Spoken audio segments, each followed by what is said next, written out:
മണ്ണിടിച്ചിലുമായി ബന്ധപ്പെട്ട പൂർണ്ണമായ വിവരങ്ങൾ ലഭ്യമാകുന്നേ ഉള്ളൂ.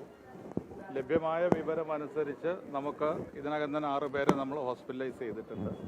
നമ്മുടെ ഒരു ഫോഴ്സ് NDRF ഫോഴ്സ് വയനാടുള്ള ഫോഴ്സ് ഏതാണ്ട് അവിടെ എത്തിച്ചേർന്നിട്ടുണ്ട്. കോഴിക്കോട് നിന്ന് മറ്റൊരു ഫോഴ്സ് നമ്മൾ അങ്ങോട്ട് അയച്ചിട്ടുണ്ട്. പോലീസും ഫയർഫോഴ്സും മുഴുവൻ അവിടെ എത്തിയിട്ടുണ്ട്.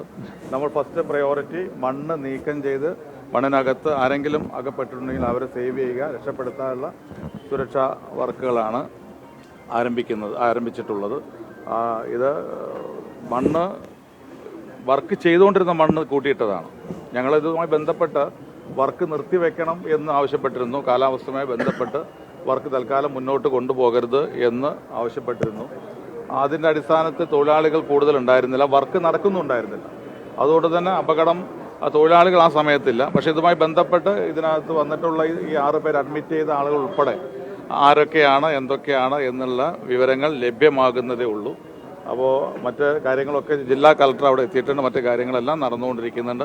അല്പസമയത്തിനകം തന്നെ നമുക്ക് അതുമായി ബന്ധപ്പെട്ട ഒഫീഷ്യലായിട്ടുള്ള കാര്യങ്ങൾ തന്നെ പറയാൻ കഴിയും.